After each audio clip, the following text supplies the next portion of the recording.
오늘의 큐티 말씀은 레위기 16장 1절부터 10절입니다. 제목 속죄일. 먼저 앞뒤 문맥을 살펴보겠습니다. 레위기 15장은 유출병에 대한 진단과 대처법 그리고 회복 후 정결 예식으로 예물을 드리는 규정까지 자세하게 말하고 있습니다. 남녀 정결법을 강하게 다룬 이유는 거룩하고 정결하게 살아야 하는 하나님의 백성들이기 때문입니다. 또한 성적으로 문란하였던 이방 나라의 왜곡된 성문화로부터 백성들을 보호하기 위함이라고 할 수 있습니다. 레위기 16장에서는 대속죄일에 대해서 말하고 있습니다. 히브리어로 욤 키푸르라고 하는 속죄일은 히브리인들 1년 행사 중에서 가장 거룩하고 중요한 날입니다. 속죄일은 오늘날 9월 중순경, 유대력으로는 7월 10일에 있습니다. 토라에 의하면 이날에 유대인들은 금식을 해야 하는 유일한 날이었고 대제사장이 1년에 한 번 지성소에 들어갔습니다.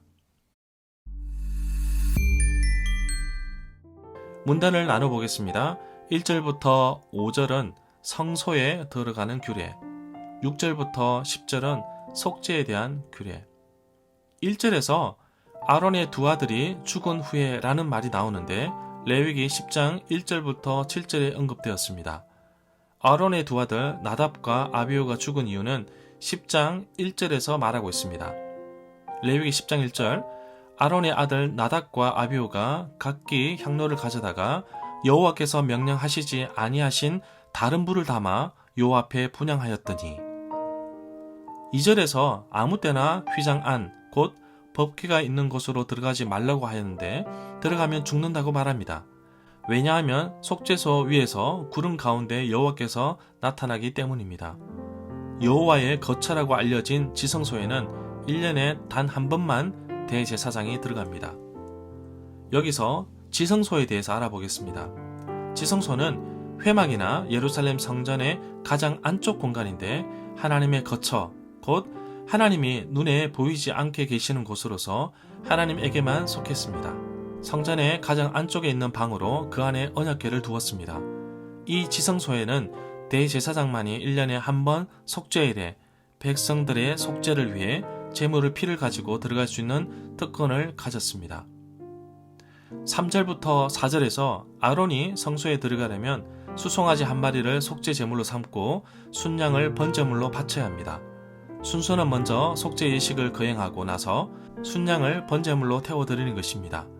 아론은 거룩한 세마포 속옷을 입고 맨살에 세마포 속바지를 몸에 입고 허리에는 세마포 띠를 띠고 세마포 관을 써야 합니다. 이것들은 거룩한 옷입니다. 옷을 입기 전에 물로 몸을 씻어야 합니다. 평상시에 대제사장의 옷은 아주 화려하지만 속죄일에는 매우 검소한 세마포 모시옷을 입습니다. 이러한 표현은 하나님 앞에서 검소하고 겸손한 뜻을 표현합니다.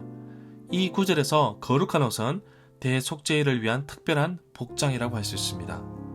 5절에서 이스라엘 백성들에게서 속죄 제물로 바칠 순념소 2마리와 번제로 바칠 순양 1마리를 가져오라고 합니다. 백성에게서 받은 순념소 2마리 중에서 1마리는 속죄 제물로 드리고 다른 1마리는 속죄 염소로 삼아서 광야로 내보내게 됩니다. 6절부터 10절 단락은 속죄에 대한 규례입니다. 아론은 자기를 위해 속죄 제물로 수송아지를 바치라고 합니다. 바로 자기를 위한 제물입니다. 아론은 그 제물 수송아지를 바쳐서 자기와 자기 집안을 위해 속죄를 해야 합니다. 속죄제를 자기의 죄를 속하는 제물로 바꾸어 이해할 수도 있습니다.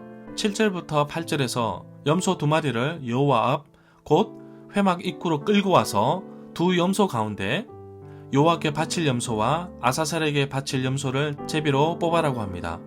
8절에서 말하는 아사셀이란 말은 내보내는 염소로 이해할 수도 있습니다.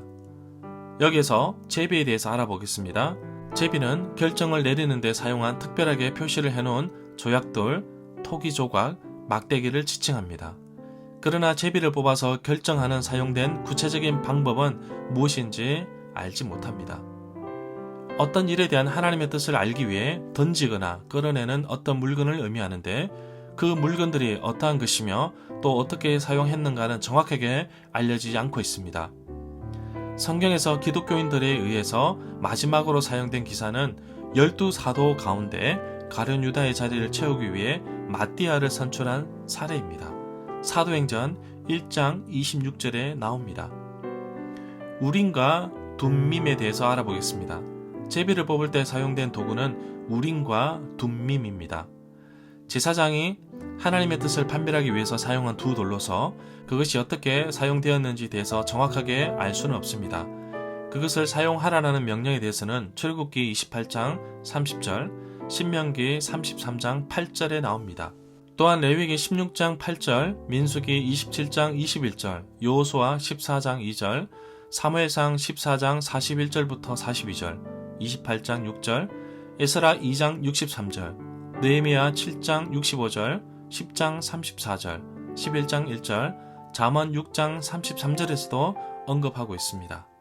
9절부터 10절에서 아론은 제비를 뽑아서 여호와께 바치기로 한 염소를 속죄 제물로 드리고 아사셀을 위하여 제비를 뽑은 다른 염소는 살아있는 채로 여호와 앞에 두었다가 이스라엘을 위해 속죄하고 나서 아사셀을 위해 광야로 내보내야 합니다. 속죄에는 두 가지가 있습니다. 하나는 제물의 피를 뿌려 속죄하는 것과 다른 하나는 백성의 모든 죄를 염소에게 짊어지워서 광야로 내보내어 죽게 하는 것입니다. 죄를 짊어지고 간다는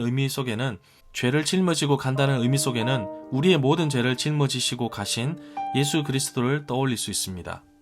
레위기 16장을 배경으로 한 히브리서 9장부터 10장이 말하고 있는 것은 예수님께서 십자가에서 자신을 제물로 드려 죽으심으로 인해 사람이 바치는 모든 제사의 종지부를 찍는 속죄 행위가 이루어졌다는 사실입니다.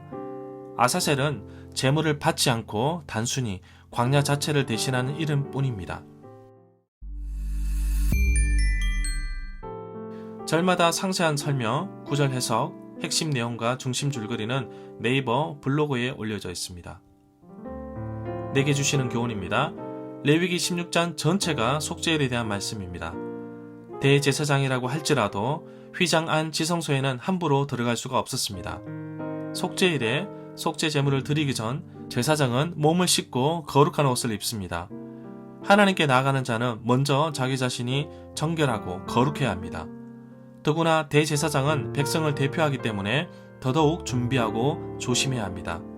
하나님은 거룩하셔서 인간인 대제사장은 1년에 한 차례만 지성소에 들어갑니다. 그러나 예수 그리스도의 죽음으로 인해 휘장이 열려졌고 우리는 담대하게 하나님께 나갈 수 있게 되었습니다. 이 얼마나 감사한 일입니까? 속죄제물로 염소 2마리를 가져다가 한 마리는 속죄제물로 드리고 다른 한 마리는 광야로 내보내는데 이스라엘의 모든 죄를 짊어지고 죄를 담당하고 내보냅니다. 이것은 이스라엘의 백성의 죄가 멀리 떠났다는 의미로 볼 수 있습니다. 만약 오늘날에도 이렇게 제사 예배를 드린다면 엄청나게 힘들고 또 1년을 기다려야 할 것입니다. 그러나 예수님이 우리를 대신해서 모든 죄를 짊어지시고 십자가에서 죽으셨기 때문에 우리는 하나님께 담대하게 나갈 수 있게 된 것입니다. 나의 죄를 예수님을 통해 깨끗하게 씻어주심을 감사합니다. 예수님의 죽으심을 인해 내가 하나님 앞에 담대하게 나갈 수 있게 됨을 감사합니다. 1년에 한 번 백성을 대신해서 지성소에 들어가 여호와 하나님을 만나지만 예수님의 구원 사건으로 인해 언제든지 하나님을 뵐 수 있어서 감사합니다. 아론이 먼저 백성을 위해 속죄하기 전 먼저 자기 자신과 집을 위해 속죄하였습니다. 나는 중보 기도로 남을 도울 수 있지만 먼저 나 자신이 하나님 앞에 정결하고 거룩한 삶을 살도록